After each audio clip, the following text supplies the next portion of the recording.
Bueno, vamos a comenzar. Víctor puede ser que se acerque en algún momento. Él tiene una reunión con Moisés que comenzó a las 7:30. No sé si comenzaron a tiempo. Así que me pidió que yo le diera la clase. En el momento en que él llegue, él continúa en el tema que yo me haya quedado. Y si acaso se tardara más por las razones que fuera, yo entonces termino la clase. Así que Dios me lo bendiga. Yo creo que todos me conocen, pero para aquellos que no me conocen, mi nombre es Manuel del Toro. Yo llevo como 12 años aquí en la congregación y llevo como en esta congregación como 8 años dando estudios bíblicos. Básicamente me he concentrado en los jóvenes, en el grupo de Kairos y en el grupo de Buen Odio. De vez en cuando me piden que le dé clase al grupo de Lin y a la célula de oración y eso, pero mayormente me he concentrado en ese grupo. Bueno, ustedes se sientan así para yo entonces irme al medio para poderlos verlos a ustedes. Víctor sigue paseando allá. Sí, déjame irme aquí al medio, entonces estoy... Víctor se pasea por todo el... Puedo así verlos a todos. Ok, tú tienes el libro aquí. El libro que nosotros usamos es el maestro, así que la orientación del tema, quien la dispone es lo que está en el maestro. Y esto está semana por semana. Si es así y se ha seguido así, pues entonces quiere decir que este es el comienzo de una nueva lección. Y la lección pasada fue concentrada básicamente en quién es Jesús. Jesús como encarnado, Dios encarnado, Jesús como Hijo de Dios, Jesús como luz del mundo, Jesús como el buen pastor, Jesús está bien. Esos son los temas que se cubrieron la vez pasada. ¿Qué persigue la segunda lección? La segunda lección es que Jesús no viene al mundo sin un propósito. Por lo tanto, si Jesús hubiera venido y hubiera muerto y aún hubiera resucitado y no hubiera dejado a su iglesia, pues no hubiera habido propósito. Por eso es que la segunda lección se concentra en ese tema, en el tema de la iglesia. El propósito de Jesús en la iglesia fue fundar y establecer, fue fundar y establecer su iglesia. La lección de hoy, el libro del maestro la titula La naturaleza de la iglesia. Y yo creo que antes de entrar al tema de la naturaleza, pues debemos tener una idea de que cuando uno habla de la naturaleza, ¿a qué se refiere? Y cuando uno busca en el diccionario, básicamente la naturaleza no es otra cosa que el conjunto de principios o características de algo. Así que el tema de hoy es las características de la iglesia. La palabra iglesia, donde aparece en el Nuevo Testamento, el cual está escrito en griego, y en griego viene de la palabra eclesia, que lo que quiere decir es asamblea, un conjunto, una congregación con un propósito. Así que la iglesia no es otra cosa que la congregación de aquellos que tienen a Cristo como su fundamento. Y uso la palabra fundamento porque va a ser uno de los temas que vamos a tocar. Si vamos a estudiar la naturaleza de la iglesia y vamos a ver sus características, pues lo primero que tenemos que buscar es versos o citas asociadas donde aparezca la iglesia. Lo primero que a mí me chocó, o en parte me chocó cuando empecé a hacer este estudio, es que uno normalmente tiene la noción que el nacimiento de la iglesia ocurre el día de Pentecostés, que Pedro se para, hace una predicación y dice que en aquel día se convirtieron como 3,000 personas. Y dice, y el Señor traerá a la iglesia, ¿verdad? Así que en aquel momento ocurrió una predicación, una evangelización, y empezó a surgir una iglesia. Pero lo que pasó en el día de Pentecostés no es otra cosa que el resultado después de la Gran Comisión. La cita que nosotros vamos a ver hoy ocurre en Mateo y es el verdadero nacimiento de la iglesia como fundamento. Lo otro es la iglesia en práctica, pero como fundamento comienza en este verso. Vamos a Mateo, capítulo 13, versos 16 y 17. Mateo, ¿qué? No, perdóname, Mateo 13. No, Mateo 13 o Mateo 16. Espérate. Mateo 16. Mateo 16. Mateo 13, 16. 13 al 19. Del 13 al 19. Mateo 16 del 13 al 19. Del Sí, de 13 al 19. del 13 al 19. Mateo 16 del 13 al 19. Ok. Este suceso ocurre antes. Mateo 16, 13. Mateo 16, 13, vamos a empezar. En adelante. Este suceso ocurre antes que el de hecho, ¿verdad? Este suceso ocurre antes de la muerte de Jesús. En Hechos ya Jesús había resucitado. 16.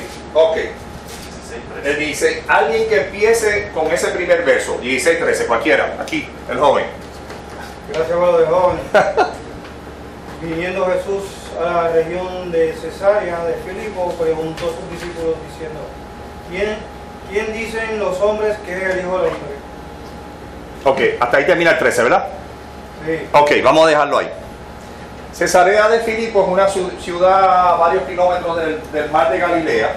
Tiene una gran influencia greco-romana, o sea, tiene una gran influencia tanto de la cultura griega como de los romanos, que ya eran los que dominaban en aquel momento.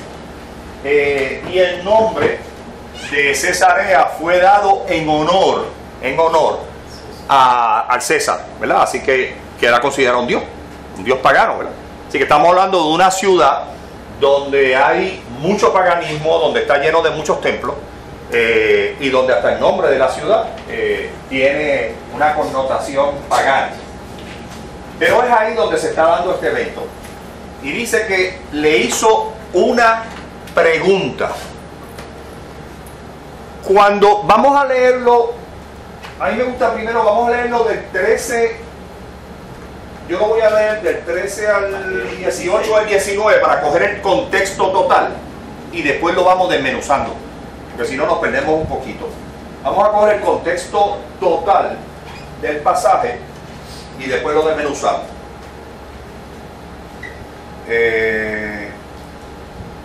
Viniendo Jesús a la región de Cesarea de Filipo, preguntó a sus discípulos diciendo: ¿quién dicen los hombres que es el Hijo del Hombre?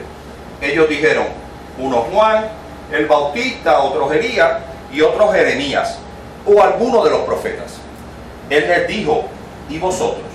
¿Quién decís que soy yo? Respondiendo Simón Pedro dijo: tú eres el Cristo, el Hijo del Dios viviente. Entonces le respondió Jesús: bienaventurado eres Simón, hijo de Jonás, porque no te lo reveló carne ni sangre, sino que mi Padre que está en los cielos.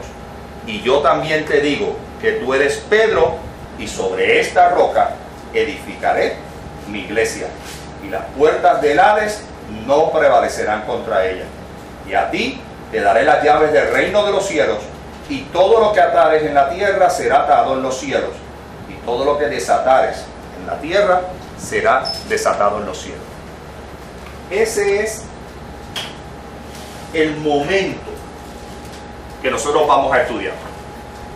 Comienza con una primera pregunta que la hace Jesús y le dice: ¿qué dice la gente? ¿Qué dice la gente o los hombres en forma colectiva que dicen de mí?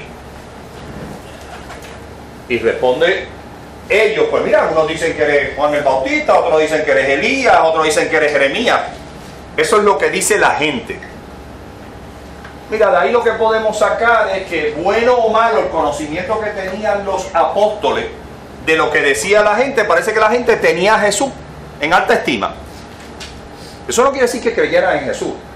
Tú puedes tener a alguien en alta estima y considerarlo, pero no crees en él. Pero al menos lo asociaron con profetas, y lo asociaron con grandes profetas de reconocimiento en el Viejo Testamento.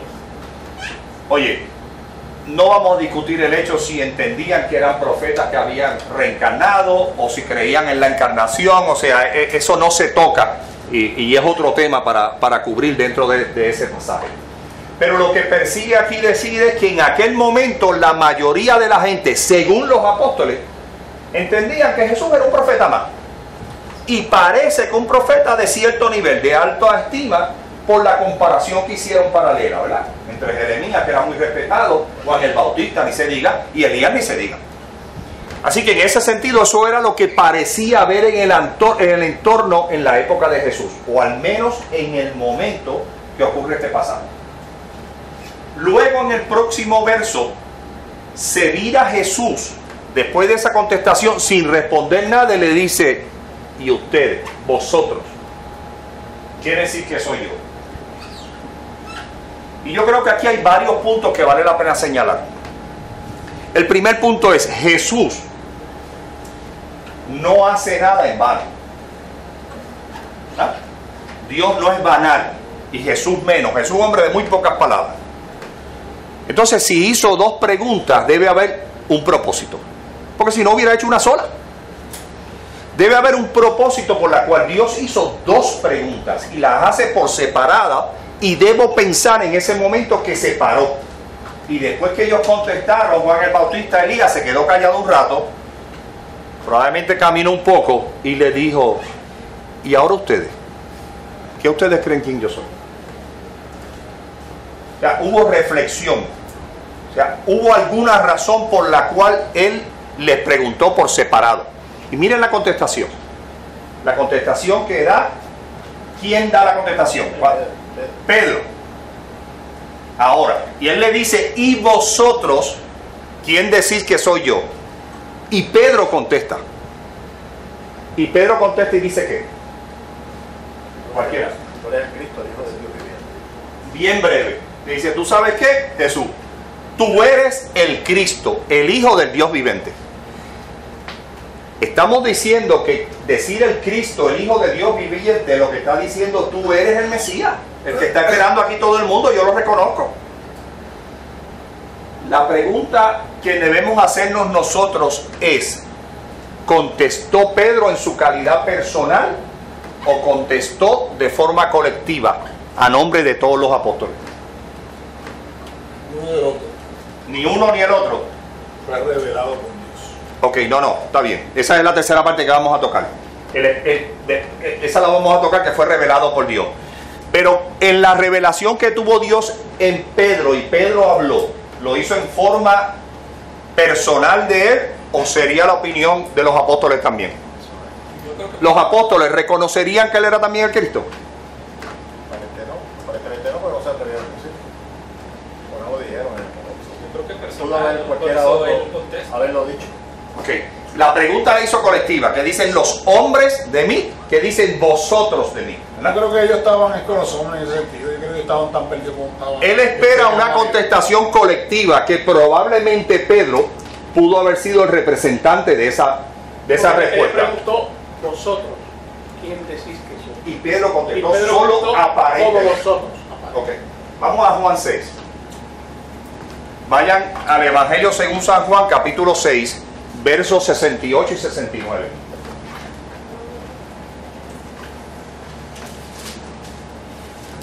Cualquiera que me lea esos dos versos. Juan 6. Juan 6, versos 68 y 69. Le respondió Simón Pedro: Señor, ¿a quién iremos? Tú tienes palabras de vida eterna, y nosotros hemos creído y conocemos que tú eres el Cristo, el Hijo de Dios viviente. ¿A quién iremos? Y nosotros sabemos. Colectivo.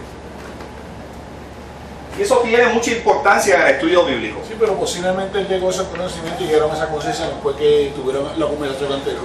Esa revelación del Espíritu Santo aparentemente había ocurrido ya a los otros de alguna forma. Posiblemente De alguna hicieron forma. conciencia en ese momento cuando Jesús que le preguntó. Le dijo: eso no fue revelado, eso fue revelado por Dios. Eso no fue revelado ni por carne, ni por conocimiento, algo así dijo. Eso fue revelado por Dios. Exacto. Entonces estos estaban allí, hicieron conciencia y dijeron: si había alguna sospecha, dijeron: mira, pues él es el Mesías, él es el Hijo de Dios. Exacto, exacto. Ahora, podemos entender, y traigo el punto porque después, más adelantito, vamos a ver la importancia que tiene de que esa contestación hasta cierto punto la veamos, aunque la vamos a analizar a la saciedad, pero la veamos más bien desde el punto de vista colectivo. Ambas preguntas tenían un propósito. La primera pregunta, ¿qué dice el mundo? La segunda pregunta, ¿qué dices tú? Y él le dice, tú eres el Cristo. La razón es que nosotros hoy en día, el mundo puede decir una cosa y el Espíritu Santo habernos revelado a nuestro corazón otra, y entramos en un conflicto entre lo que dice el mundo y dicen mis compañeros que se burlan a lo mejor de Jesús y de mi forma de ser, y lo que el Espíritu Santo me reveló en mi corazón. Inclusive de lo que dicen muchos religiosos. Inclusive. Así que la razón de que hubiera dos preguntas, para mí, acuérdense que esto ni te salva ni te condena. Los que toman nota, yo les digo, apúntate MMLD. Manuel me lo dijo.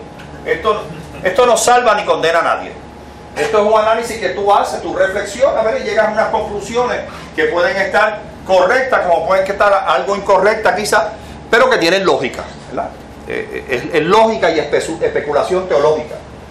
Pero esto no salva ni condena, esto no cambia la teología de Dios. Así que nosotros podemos jugar con esto y la diversidad de opiniones no hace daño. No daña. Al contrario, alimenta, ¿verdad? Pero cuando tú lo analizas en detalle, entendiendo yo que Jesús no va a hablar en vano, pues tiene dos propósitos el hacer la pregunta, porque en la vida real a nosotros nos ocurre. De que sencillamente el mundo puede estar diciendo una cosa y yo en mi corazón, el Espíritu revelándome otro, y yo tengo ese conflicto, el de Pablo, entre el mundo y él. Porque lo que quiero hacer no hago, más lo que no quiero hacer, eso hago, ¿verdad? Ese era el conflicto que él tenía entre carne y espíritu.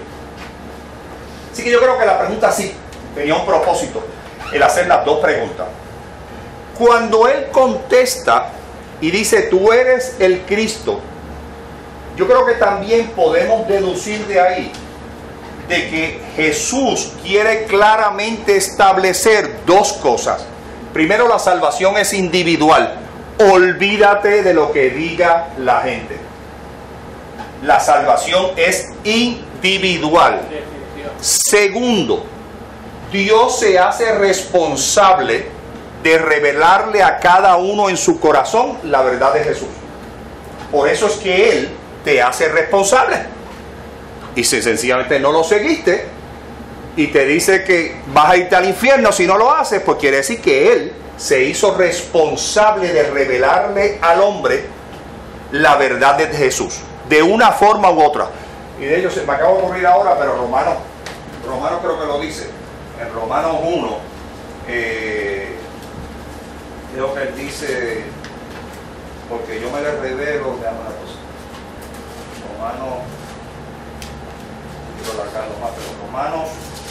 Romanos 1,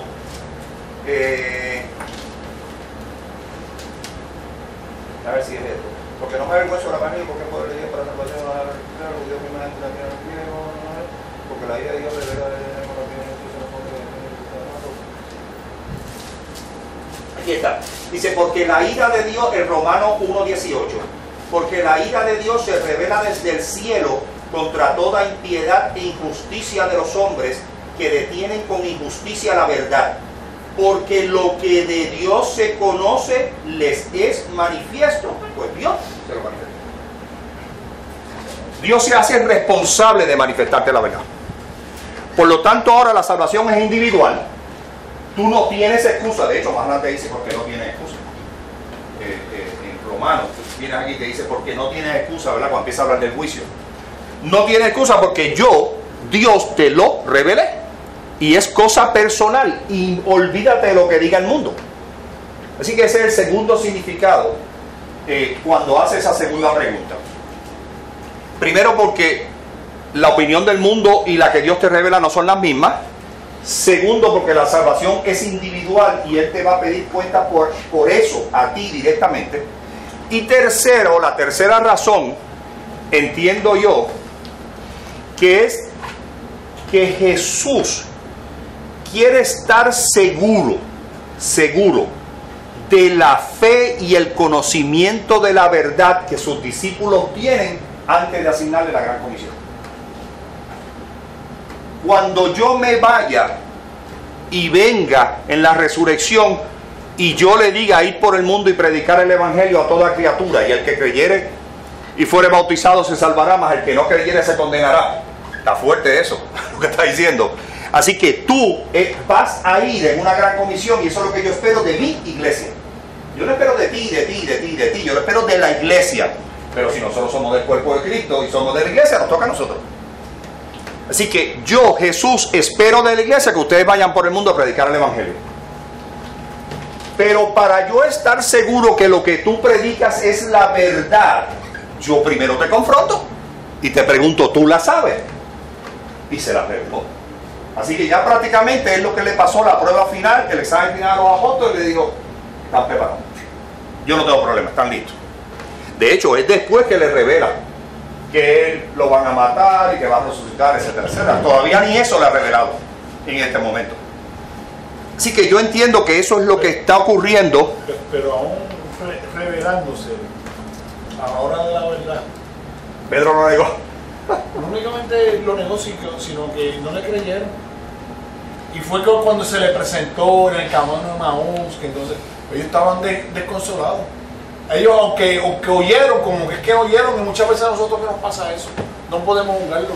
¿Cuántas maravillas lo hemos leído nosotros en esa palabra? Y las pasamos por ahí. Y eso somos nosotros, que la tenemos digerida, expuesta con un montón de cosas. No te la explican, te la replican, te para allí Moisés. Sí. Pero mira, fíjate que la verdad que yo estoy hablando es la verdad de que Jesús es Cristo, ¿verdad? Amén. Que es el valor que tiene. La resurrección, eso es otro paso adelante. Yo no lo hubiera creído tampoco. O sea, acuérdate que la resurrección que ellos pudieron haber oído en los tiempos de Elías y eso, no necesariamente visto, es una resurrección y aún la de Lázaro, donde la persona vuelve y se muere. Por lo tanto, cuando lo vio primero, tú no lo crees, porque tú dices, yo lo vi allí a la cruz. Y el hijo de la viuda también lo vieron. Entonces, el tragar ese concepto de que, wow, salió de la tumba y está aquí, no va a volver a morir, no es fácil. No es fácil. No es fácil ni aún para el creyente. Es como la Santísima Trinidad, yo lo digo. La Santísima Trinidad, como mira, eso no es fácil de entenderlo. Aún el creyente, ¿cómo va a ser que en una naturaleza de hijo, naturaleza de padre, naturaleza del Espíritu Santo, en un solo Dios? El triuno es un concepto complicadísimo. Son misterios. Pero exacto, es un misterio que creemos por fe, ¿verdad? Dios en algún momento me lo revelará y ¡ah! ¡Qué menso era yo! Muchachos, eso es facilísimo, pero qué duro se me hizo aquí. ¿Por qué? Es que nuestra mente es finita. Sí. No podemos jamás tratar de entrar en esta mente unos conocimientos enormes. El mismo Pablo dice que se le reveló tanto y no lo dijo todo, porque no lo iba a creer. El mismo Pablo dice que fue tanto lo que le reveló el Señor, que si él lo hubiera dicho todo, la gente no hubiera creído. Por eso es que Pablo es el mayor teólogo aquí. Es porque Dios le reveló esas cosas, ¿verdad? Es que de hecho, para la mayoría de la teología es paulina, o sea, sí, está en las cartas paulinas. Y tú lo ves en nosotros, las muchas religiones que hay, las muchas sectas que hay, unos creen una cosa, otros creen otra, y la palabra es la misma. Y el mismo Dios. Y el mismo Dios, y el mismo Cristo, el mismo mensaje, la misma palabra. ¿Y cuántas sectas no hay? ¿Cuántas doctrinas no hay? Yo doy unas clases sobre religiones, pero yo doy siempre el mejor ejemplo. La mayoría de los fieles, por decirle así, que existen en el mundo, que cubren quizás el 70 o el 75% de la población, están entre el Islam, ¿verdad? Los musulmanes, los judíos y los cristianos. Y los cristianos, acuérdense que los católicos y los protestantes somos cristianos. Te cubre a lo mejor el 70% de la población de fe. Las tres religiones, su raíz es Abraham, son religiones abrahámicas, ¿verdad? Que llaman. Las tres tienen a Abraham como la raíz, y las tres creen tres cosas diferentes. Los judíos le hicieron un caso a Jesús y lo mataron. Los musulmanes, el Islam dice que Jesús es un profeta. De hecho, yo me leí como el 20% del Corán, porque es un mamotreco también así. Pero me leí el pasaje donde aparece Jesús y le achacan milagros a Jesús y dicen que habló recién nacido. O sea, lo ponen como en un nivel un poquito más alto. No, perdóname. Y mira la diferencia que entre los musulmanes. Perdóname, el Islam endiosa a Jesucristo con relación a ese judaísmo que no quiere saber de él. El judaísmo lo ve como un profeta de menor categoría, pero ellos lo ven el segundo, después de Mahoma, Jesús. Sí, lo que pasa es que Mahoma entendió que le hicieron una revelación porque los judíos no habían hecho No había Sí, sido sí, la pero- cosa pero- como era. pero lo que Y yo voy iba a- a corregirla, ¿verdad? al Y el grado- Señor viene a corregir según Sí, él. pero a lo que yo voy que al grado de que ellos aceptan a Jesús como un segundo. Exacto. Cuando No. nosotros los judíos que no lo aceptan. Ni eso. Ni eso. Para que tú veas. Y mira la diferencia tan marcada que hay entre Dios. Y él siendo judío. Y es el mismo Dios. El Yahvé y el Jehová es el mismo que habla ellos, que es Alá y es el mismo de nosotros. Total, Te bendiga todo. Por permiso. Ok, pero seguimos para no. Ok. Está bueno, está bueno. Yo creo que hay un propósito en estas dos preguntas. Ok. Jesús utiliza un modelo de enseñanza, un modelo didáctico en todo su ministerio, que es el modelo de la mayéutica de Sócrates, donde plantea una pregunta, y lo vamos a ver todo el tiempo planteando una pregunta. La mayéutica de Sócrates no es otra cosa. Sócrates iba con sus discípulos y le decían: ¿qué tú crees de esto, de esta obra? Para que sea el mismo individuo el que se enfrente con su propia verdad. Exacto. De hecho, el lenguaje es un proceso que emerge de la experiencia humana, mientras que la lengua emerge de la cultura. Es decir, lo que nosotros hablamos, en este caso el lenguaje religioso nuestro, emerge de nuestra experiencia de fe. Mientras que el idioma emerge de la cultura, que es distinto. Ahora bien, a mí me parece que estas dos preguntas tienen un objetivo: ver cómo ellos diferencian su cosmovisión acerca de él sobre los demás. Y confirmarla. Establecer una diferencia. ¿Quiénes dicen aquello que dicen que soy yo? Y luego, ¿quiénes dicen ustedes? Él quiere delinear directamente desde el principio una diferencia. Hay que entender, Pero ¿cuál es el propósito? hay que comprender que lo sagrado en su especificidad propia exige, por un lado, reconocer lo sagrado como una estructura de conciencia. Y aquí es que viene la diferencia. No hay revelación si no hay transformación de la conciencia. Nosotros venimos a Cristo y lo reconocimos como el Kyrios, como el Señor, como el Salvador, y hay un cambio de conciencia. Por eso, pero el propósito de la pregunta. Yo entiendo el estilo socrático que pudo haber utilizado y entiendo toda El objetivo, tu disertación, el propósito de hacer esas dos preguntas. La pudo no haber hecho. el objetivo es delinear. Digo, un propósito es método de enseñanza, lo entiendo. El objetivo es delinear la diferencia que hay entre ellos, entre lo que piensan ellos y entre lo que Exacto. piensan los demás. Ahora, Entendiendo que hay una diferencia. pero permíteme Ok, terminar el ok. planteamiento, por favor. ¿Por qué él tenía que saber esa diferencia de conciencia entre ellos? Porque ya él se iba. Bueno, él la sabía, porque Ahí- él tenía que concientizarlos a ellos. Eso me Ya él se iba a ir del medio de son ellos. preguntas retóricas. Claro. Él sabía la contestación. Él sabía. Académico, esa pregunta fue académica. pero Claro, él por quería eso sí, digo, serio, como él y dijo. les aclaro que esto ocurre antes de él irse prácticamente. Por eso. Y de la gran comisión, él tiene que Pero él tiene- confirmar la Exactamente. verdad a lo que él ha venido. Él Oye, tiene- yo me voy él a tiene- ir, y si mis discípulos no saben, estoy malito. Ay, Es decir, o sea, ellos son los que están a cargo de propagar el Evangelio. Y Jesús se tiene que Exacto. cerciorar Exacto. que ellos están con la conciencia clara y bien delineada de lo que es él. Jesús sabía lo que cada uno de ellos pensaba. Sí, claro. Tan es así Claro. que en el 70, que ahorita él citó de Juan, dice: Jesús le respondió: no os he escogido yo a vosotros los 12 y uno de vosotros es el diablo. Y él lo El diablo. sabía. Y él sabía que Judas, obviamente, tenía una comisión dentro del plan divino. Dentro del plan divino, correcto. ok, Mateo, estamos todavía. ¿Cómo es? Cada vez se Ahora viene hizo la segunda pregunta y Jesús le contestó varias cosas. Mateo 16. Y Jesús le contestó varias cosas. Y entre las cosas que le contestó,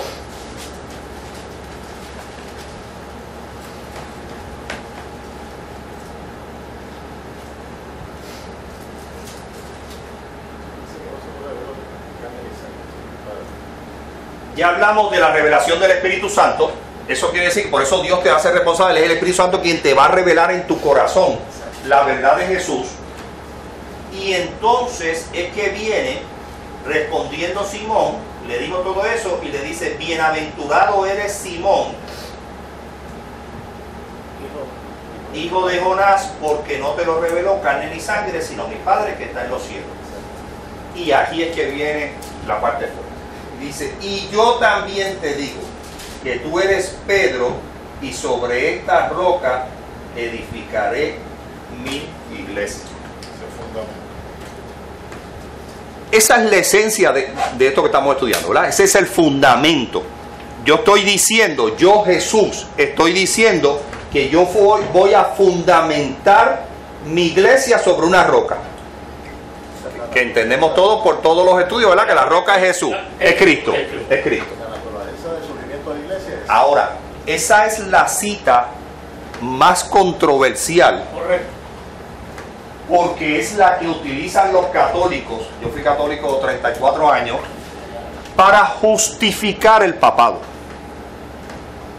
Ahora mi pregunta es, con el conocimiento que tenemos hasta el día de hoy, ¿cómo podemos o confirmar o negar que ahí no hay papado por ninguna parte? Fíjate que le dice, acuérdate que no sabemos cómo él lo dijo, si él señaló. Pero la cosa es que aquí está Simón, que se llama Simón, y fue Jesús quien le dijo: tú eres Petra. No es que le decían Pedrito. Jesús, él es Simón, pero dice: tú eres Petra, y sobre esa Petra yo voy a edificar mi iglesia. Como pudo haber dicho: tú eres Petra, y sobre esta Petra yo voy a edificar mi iglesia. No lo sabemos, esto no es una película. Ni sabemos si terminó una oración y dijo: tú eres Petra. Punto. Y se quedó ahí. Y sobre esta Petra, a lo mejor ni lo miró, yo voy a edificar la iglesia. O sea, en el mundo especulativo, no habiendo una película, no sabemos cómo es. Pero bajo el concepto del católico y la justificación del papado, él lo que está diciendo es que Jesús dijo: tú eres Petra, tú eres piedra, y sobre esta piedra, tú Simón Pedro, yo voy a edificar mi iglesia. Eso es lo que dicen los católicos. Ahora, el conocimiento que tenemos hasta el día de hoy, ¿qué podemos argumentar o para confirmar o para negar ese concepto del papado? Primero que nada, tenemos que ver si aquí se está usando la palabra Petra, Pedro, que es piedra, y la palabra roca. O si simplemente indistintamente de las dos, no importa. Está hablando de un fundamento fuerte. Acuérdate que después va a usar el concepto de construcción, que lo vamos a ver y edificar, pero está hablando de algo firme. Este es Jesús que dijo: el sabio es el que edifica ¿sobre qué? Sobre una roca, ¿verdad? No sobre arena. Así que estamos hablando de algo firme. Llámale piedra para después amarrarlo con piedra angular, etcétera, etcétera, o llámalo roca, no importa. Pero ¿qué argumentos podemos utilizar? Lo que pasa es que aquí hay una coma. Los católicos desarrollaron un papado. Yo di una clase sobre catolicismo, pero los católicos no surgen de la nada. O sea, esa es la misma iglesia primitiva que se fue corrompiendo con unos conceptos bien equivocados. Y a la larga, ya en el siglo III o el IV ya había papa. Tú vas a Wikipedia y el papa lo ponen desde Pedro, ¿verdad? Pero más o menos conceptos que se tienen, y los estudiosos más o menos como el siglo III ya hablaban de un papa. Así quiere decir que estamos hablando de apenas 300 años después de Jesús haber estado allí. Ya hablaban de papado, fundamentado en esto. Pasa que eso es motivo de interpretación también, porque aquí hay una toma después de Pedro, que uno tiene que entonces puede interpretar muchísimas Por eso, vamos a asumir que no está escrito, que te lo dijeron. ¿Qué argumentos podemos tener? Vamos a coger, para no alargar la clase, vamos a coger el primer argumento. La iglesia que Jesús estableció y fundó y desea, ¿es pasajera, temporal o eterna? Es eterna. Y eso está claro en toda la Biblia, ¿verdad? Si la iglesia es eterna, ¿la fundo sobre algo temporal o sobre algo eterno? Entonces no la pudo haber fundado sobre Pedro. porque Pedro era temporal. Segundo, este es el mismo Jesús que dijo en una parábola, por eso se lo adelanté ahorita, que el sabio es el que edifica sobre roca y no sobre arena. Así que en este caso, tratando de hacer un paralelismo, Pedro sería esa arena. Es algo temporal, es algo que se va. Así que no va a fundar su iglesia en algo temporal. Los católicos, y yo no tengo nada entre los católicos, yo soy católico toda mi vida, o sea, y nadie aquí se salva ni por católico ni por protestante. Es según tú aceptaste a Jesús y cómo viviste en tu corazón lo que Jesús te reveló. Pero los católicos, para poder darle fuerza al concepto de que Pedro murió, es que establecen el concepto de sucesión. Y por eso es que los papas se suceden. Pero cuando se suceden por un cónclave, que son los cardenales que entienden, porque oraron 3 veces antes, en el protocolo, oraron 3 veces antes de que el Señor se les revelara y les revelara el que es. Pero la verdad es que si les revelara el que es, no habría una sola votación. Y hay veces que hay 2, 3 ocasiones, y va a ser esta semana, para poder decidir.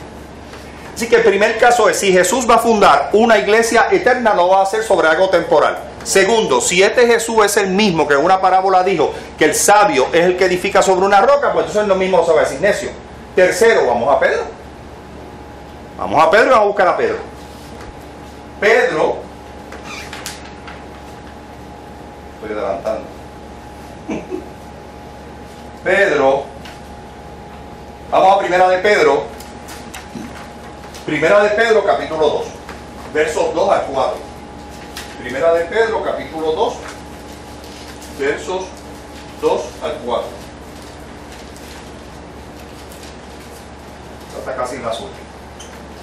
Alguien que me lo lea.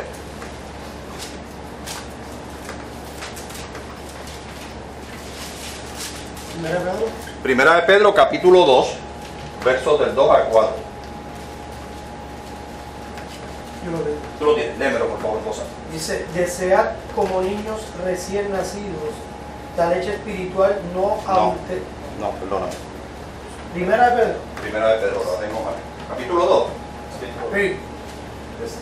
¿De qué lugar te Primera de Pedro, capítulo 2, de 2 al 4. Mira, a ver. Desear. Eso es. Desear como niños Está recién bien, está nacidos. bien. Está mal, está mal.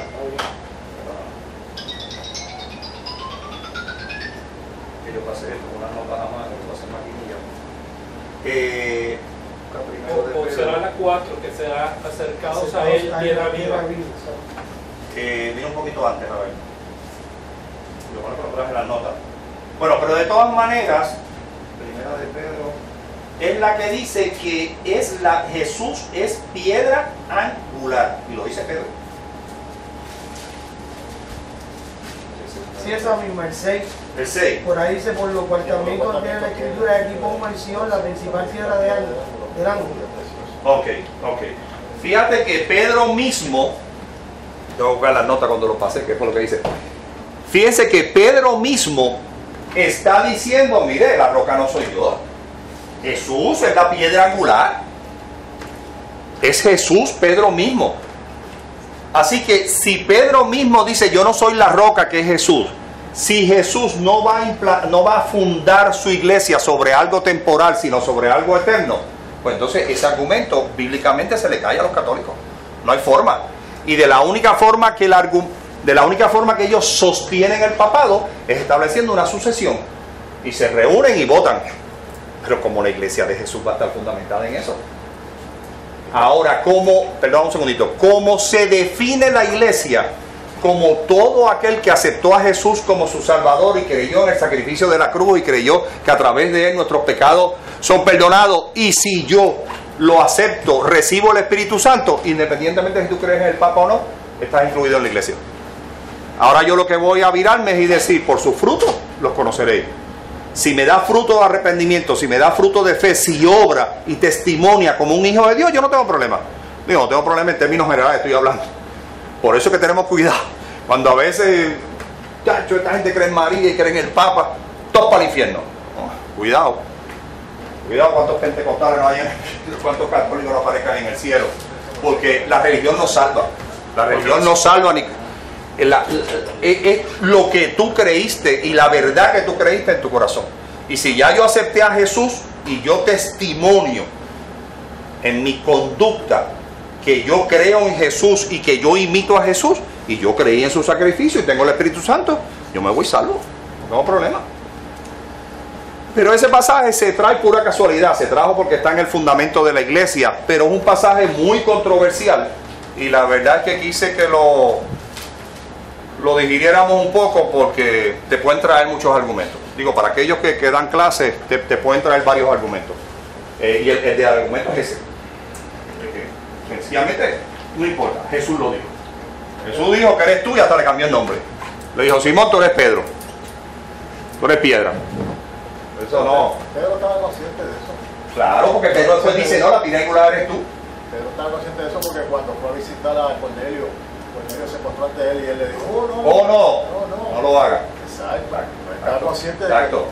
Y ellos estaban, todos los apóstoles estaban conscientes.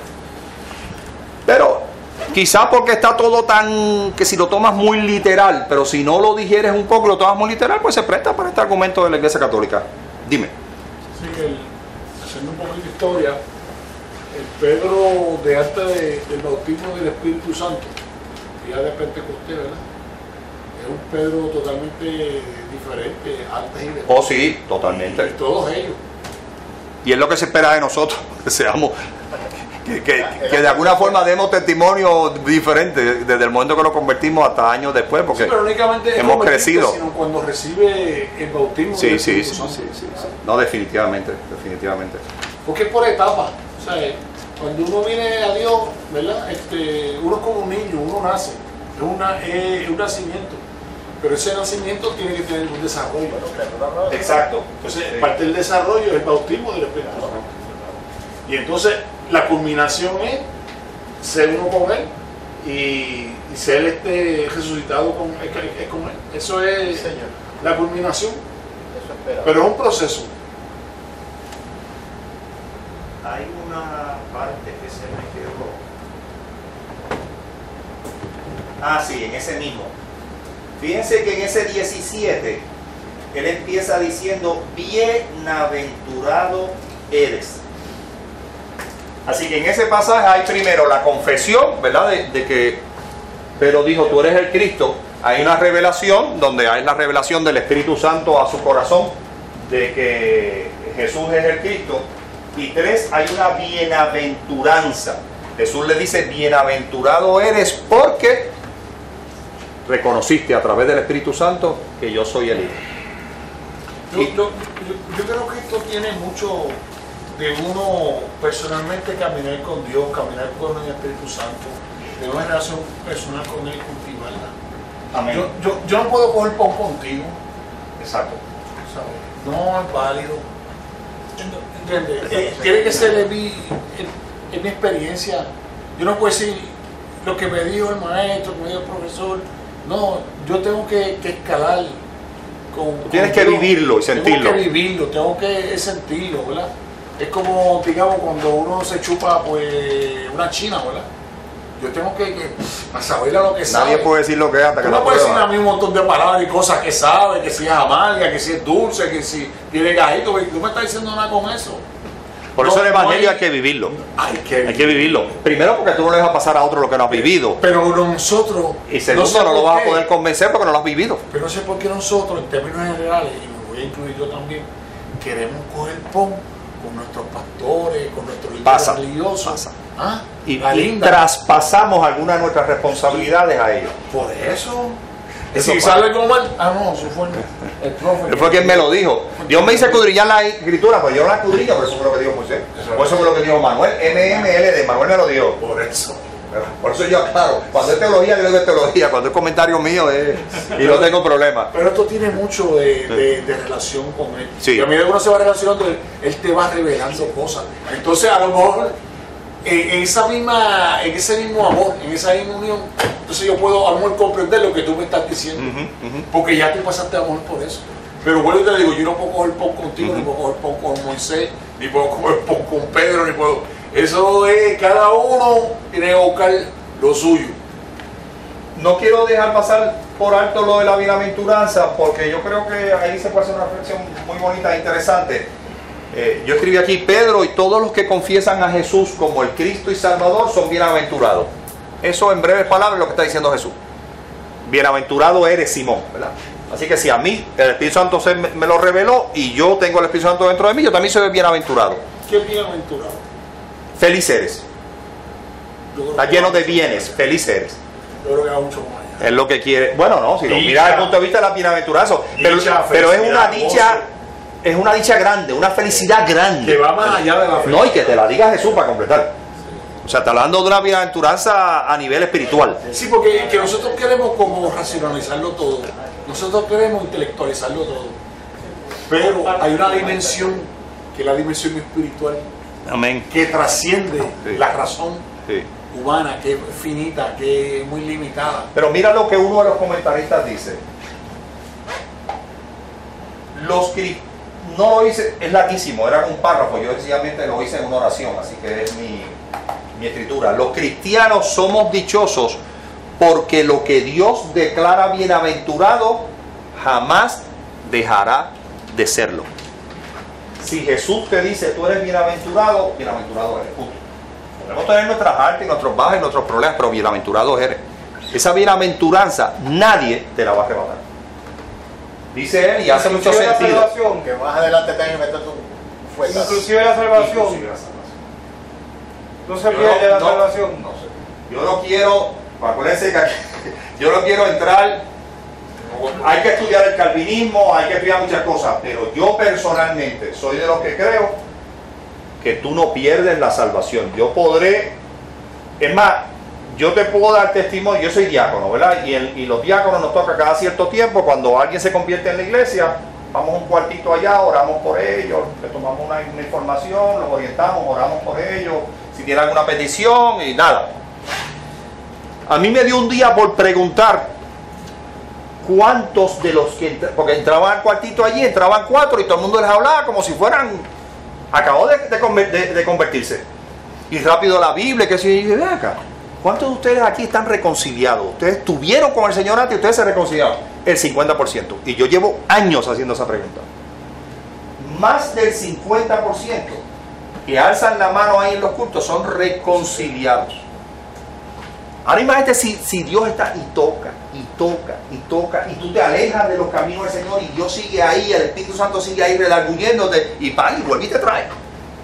Y vuelve y te trae. Y llegan llorando y dicen, mira, uno de ellos me dijo, yo no sé ni cómo yo vine aquí.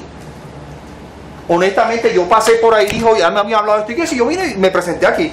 Y mire, aquel señor, el señor Moisés, y empezó a hablar y decía, me está hablando a mí. Y si yo me paré, y mira aquí donde estoy. Yo estaba bien alejado del Señor, me dijo. Otro me dijo, mira, yo me hice de dinero y me fui para Estados Unidos y yo me perdí. Me dije, yo he hecho de todo. Y un día dije, contra, yo no estoy bien. Déjame volver a Puerto Rico, dijo. Y volvió a Puerto Rico y dijo, me hablaron de esa iglesia que hay ahí. Reconciliado. No vamos a entrar, eso es otro estudio. Pablo dice que los dones son irrevocables. Ok, pero los dones es otra cosa. O sea, los dones te los da Dios para edificación de la iglesia, los frutos del Espíritu Santo para edificación propia. O sea, tú recibes los frutos para que tú te parezcas a Cristo. Y te va a decir, tú no tienes paciencia. Adiós, pero si fruto se llama paciencia. Adiós, tú no eres pacífico, no tienes paz. Pues si yo te di una cajita que se llama paz. Adiós, pero tú no tienes autocontrol, templanza. Adiós, pues si yo te di una cajita en los frutos del Espíritu Santo que se llama templanza. Ay, que yo nunca la abrí. Pues no la tendrá. Pero te los dio todos ahí, todos los frutos, los 9, punto. Ahora, los dones del Espíritu Santo, Dios se lo da para edificar la iglesia, no es para edificarte a ti. Es para edificar la iglesia, la profecía para edificar la iglesia, la sanidad para edificar la iglesia, el don de ciencia para edificar la iglesia. Así que fíjate cómo La salvación no es un don. la salvación es un don en cuanto a que Dios te lo regala. Nadie es salvo por obra, sino por fe y por gracia. Aquí gracia que quiere decir un don, un regalo, ¿verdad? Tú eres salvo por fe y por gracia, pero no por obra. Tú puedes hacer todas las obras del mundo y no te vas a salvar. No te vas a salvar, porque la obra no te salva. Te salva la fe en Jesús, que es el originador de la fe, ¿verdad? Y por gracia, porque es un don, te lo regalaron. Pero los dones del Espíritu Santo es otra cosa. Esos son dones que te da el Señor, y está en 1 Corintios toda la lista de dones, inclusive don de servicio, don de dar. Bueno, no necesariamente tienen que ser esos dones que llaman la atención, ¿verdad? Don de sanidad y don de profecía, que sé yo ni qué. Pero los da para edificar la iglesia. Es para la iglesia, Entonces, no es para ti. Por un lado están los dones Y los frutos. y los frutos. Le dice el fruto porque es un package, ¿verdad? Es un bundle. ¿En dónde está eso? En Gálatas 5:22 es que están los frutos del Espíritu Santo. Y los dones en 1 Corintios 12, creo que. Pero eso es otra clase. Ok, vamos a Mateo, seguimos entonces. Después de este suceso, seguimos entonces con Mateo 16, 18. Y dice: y yo también te digo que tú eres Pedro, y sobre esta roca, y las puertas del Hades no prevalecerán contra él. Sencillamente lo que está diciendo, el que está dentro de la iglesia, Satanás no se lo va a llevar. De hecho, es Jesús, Jesús, pero en Juan, quien decía que estas son mis ovejas y nadie me las arrebatará de mis manos. Son mías. Por eso es que yo creo que la salvación nadie te la va a arrebatar. Si yo me entregué de corazón y yo tengo el Espíritu Santo, y dice Pablo que no he blasfemado, porque dice que por blasfemia al Espíritu Santo, no he blasfemado al Espíritu Santo, pues descartarlo totalmente, blasfemarlo. Pues mira, yo soy salvo. Y si yo me caigo, Dios va a buscar la forma de que yo me levante. Testimonio, ese 50% de reconciliados que están ahí, ¿de dónde salieron? No se perdieron y se fueron por ahí. Y hay gente que se convierte, y hay gente que se reconcilia al borde de la muerte. Pero por si acaso yo la cuido. Pero eso lo vamos a hablar ahora. Eso lo vamos a hablar ahora. Si eres templo del Espíritu Santo, entonces tienes que cuidarla, porque tiene que ser templo santo. Eso lo vamos a ver. Estoy tratando de brincar un poquito, porque no nos va a dar nos quedan 40 minutos. Ok, vamos ahora a la 19, 16, 19. Ok, alguien que me la lea, por favor. Y a ti te daré las llaves del reino de los cielos. Y todo lo que atares en la tierra será atado en los cielos. Y todo lo que desatares en la tierra será desatado en los cielos. Eso es a Pedro. No, le está hablando a ti, iglesia. Por eso es que quise aclarar que cuando le habló a Pedro, pero cuando habló de roca ya lo dijo en forma colectiva, en forma de grupo. Ahora está diciendo a ti, iglesia: sobre esta roca yo edificaré mi iglesia, y tu iglesia será bienaventurada, y tu iglesia te voy a dar las llaves, y a ti, iglesia, te voy a dar la autoridad para que ates y desates a la iglesia. Por eso, y ahora amarro con los dones, es que Dios le da a la iglesia los dones del Espíritu Santo para ejercer todas esas funciones. Por eso es que hay gente, yo he orado una que otra vez y gente se ha sanado, pero yo a veces digo de casualidad, porque me pusieron a orar y yo oré, y otras veces hemos estado orando por email y ahora en medio mundo y alguien se sana. Pero hay gente que tiene el don de sanidad, que verdaderamente de repente siente una unción, pan, y ora y pone las manos y sana. Ese es el don de sanidad. Pero ese don Dios se lo dio a una persona para edificar a la iglesia. Pero eso no quiere decir que la iglesia puede orar y se sana. Aquí ha habido sanidades como locos, señores. Aquí hay un ministerio de los diáconos y medio mundo que se envían email. Yo recibo como 3 emails todos los días de gente para orar. Y todos en el momento que lo abramos, pues oramos, ¿verdad? Esa es la costumbre. Así quiere decir que yo lo abrí a las 10 de la mañana y oré, pero a lo mejor tú lo abriste a las 12 y oraste, y cuando vienes a ver, por la gente tienes una cadena casi de 24 horas de gente orando. Aquí ha habido gente que ha ido al médico con una placa para operarse ya, y cuando sale después de la oración, a los 2 o 3 días desapareció el tumor, no aparece nada en las placas. Pero ese poder se lo dio Dios a la iglesia, no me lo dio a mí. Ahora, al que le dio el don de sanidad, tiene esa responsabilidad de ejercerlo. Ese no es para ir allí para la gloria de él, no, es para la gloria de Dios. Para que cuando haga sanidad, alguien que no tiene fe diga: wow, Dios es el mismo ayer, hoy y siempre. Porque mira, todos son milagros, estoy viendo yo aquí hoy también. Así que tú lo tienes que hacer para la gloria de Dios. Entonces, ahí es que vemos, en ese pasaje que leímos ahora, los estudiosos y los analistas, básicamente lo que le llaman es la misión. O sea, ya ocurrió el fundamento, yo voy a fundar la iglesia en la roca, que es Jesús, y Cristo es el fundamento, y la misión que yo le voy a dar es que al aceptar a Cristo yo te voy a dar una llave, y la llave tiene varias implicaciones. Cuando tú le das una llave a otro, le transfieres poder. Esta llave es de mi casa y yo tengo unos privilegios y te la doy a ti.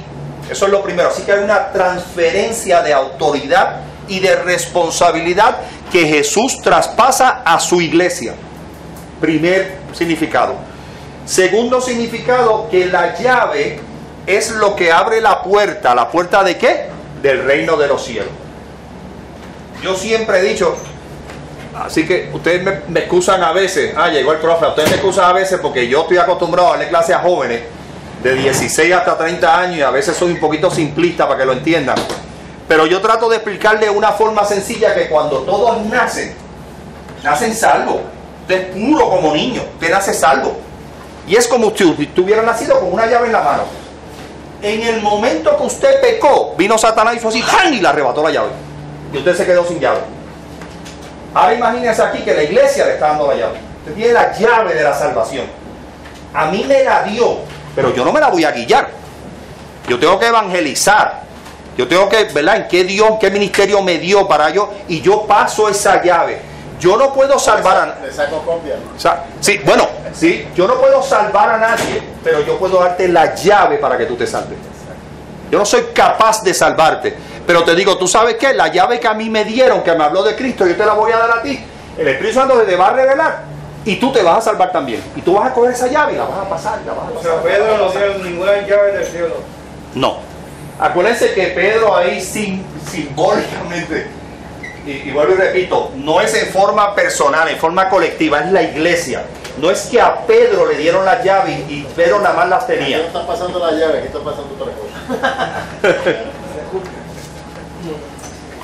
Así que la llave y la autoridad de atar y desatar es a la iglesia que se la dan.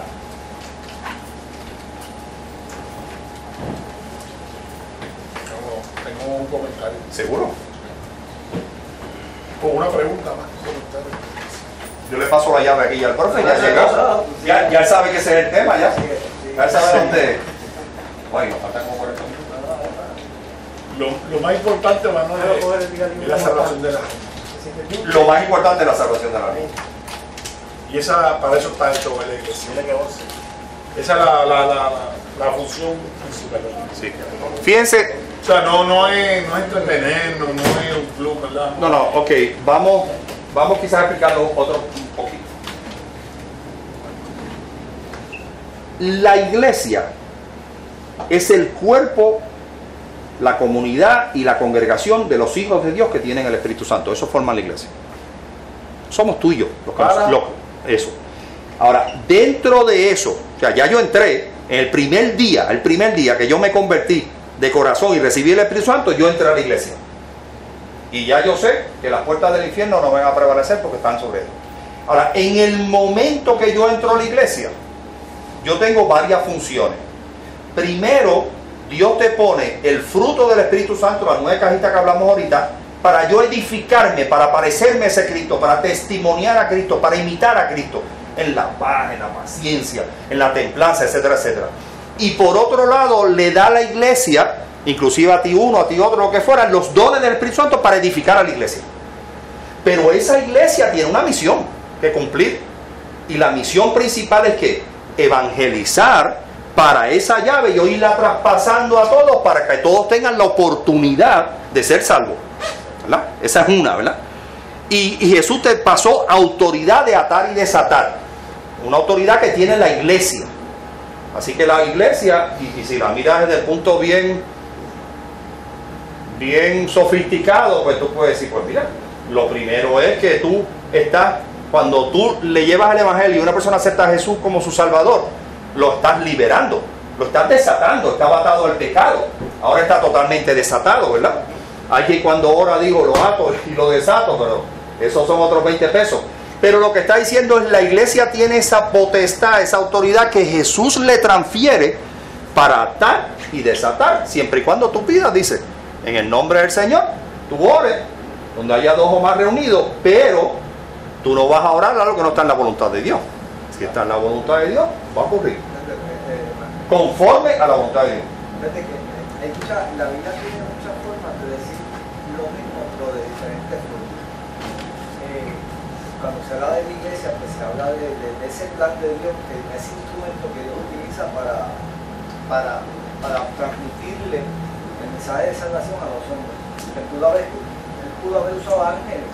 Sí, Pudo haber utilizado 20 cosas, pero a Dios le tuvo pues, que fuese el mismo hombre que le anunciara al otro hombre pues, que hay salvación en Cristo, ¿verdad? Si tú estudias Mateo, pues vosotros sois la sal de la tierra. Es una forma de decir, tú sabes lo mismo. Vosotros sois la luz del mundo y una luz no se pone debajo de una mesa, se pone sobre encima para que alumbre a los demás. Pedro dice, vosotros sois que linaje escogido, real sacerdocio, nación santa, pueblo adquirido por Dios. Todas esas cosas para que anunciéis las virtudes de aquel que os llamó de las tinieblas a su luz admirable. O sea, muchas formas de decir que es la iglesia a la que Dios ha dotado en su misericordia, porque es un privilegio que Dios nos haya escogido, ¿verdad? A ese grupo que no es otra cosa que llamado fuera de, porque esa es la palabra iglesia, ¿no? Es un llamado de salir de un lado al otro, o sea, es lo que responden a un llamado. Eso es iglesia, una asamblea.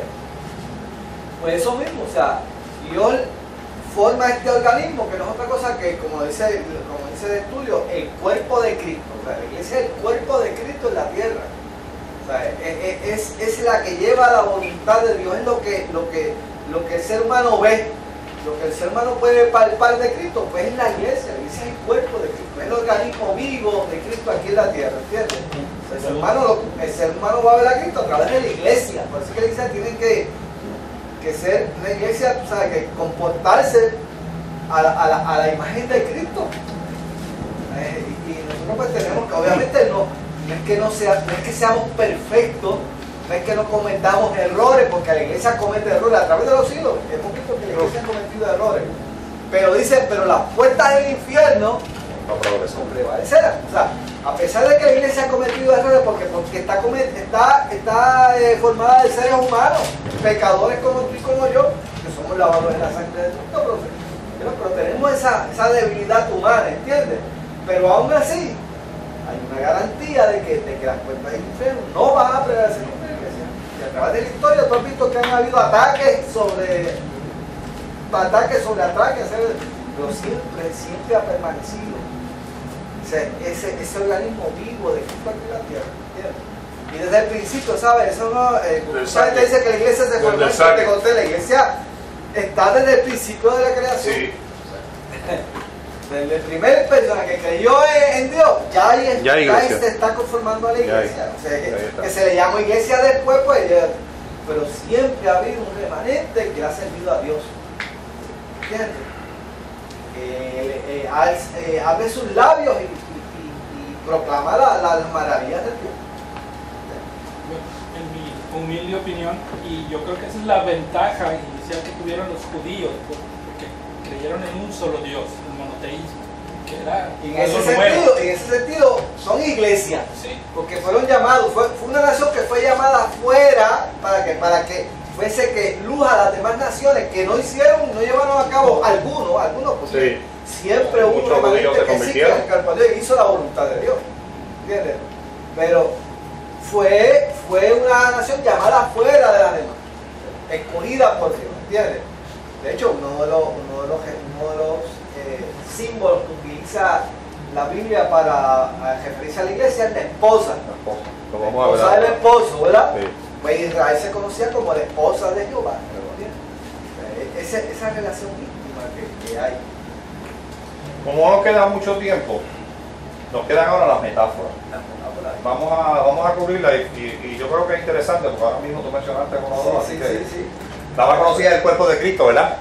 Pero vamos en Hechos, están en diferentes sitios en la Biblia, ¿verdad? No estamos hablando, vamos a irlas, y hay metáforas muchísimas. Hay muchas. Vamos a decir que estas son las más conocidas, o las más que se utilizan, o las que más que hacemos referencia. Y la primera es la iglesia como el rebaño de ovejas. Vamos a Hechos 20, Hechos capítulo 20, verso 28, cualquiera que me lo lea. Por tanto, mirad por vosotros y por todo el rebaño en el que el Espíritu Santo os ha puesto por obispos para que apacentar la iglesia del Señor, la cual Él ganó por su propia sangre. Ahí vemos, voy a tener que ir un poquito, no voy a coger todo analizándolo palabra por palabra, porque vamos a ver, creo que son 6 las metáforas que vamos a ver. Así que son 6. Vamos a ver la metáfora del rebaño de ovejas, la de edificio, la del cuerpo de Cristo, la de esposa, la de comunidad de fe y templo santo. Vamos a coger primero la del rebaño. Lo primero que está diciendo él aquí, fíjense que dice: por tanto mirad por vosotros. O sea, ustedes mismos vélense, porque ustedes tienen una gran responsabilidad, y por todo el rebaño en que el Espíritu Santo os ha puesto por obispo, por pastor, por líder, por anciano, ¿verdad? Alguien que está a cargo de una congregación. Así que lo que está diciendo, primero, fíjate que al decir por vosotros y por todo el rebaño que el Espíritu Santo os ha puesto. Así que si tú estás a cargo de una congregación o de una iglesia, se entiende que tú tuviste un llamado. El Espíritu te puso.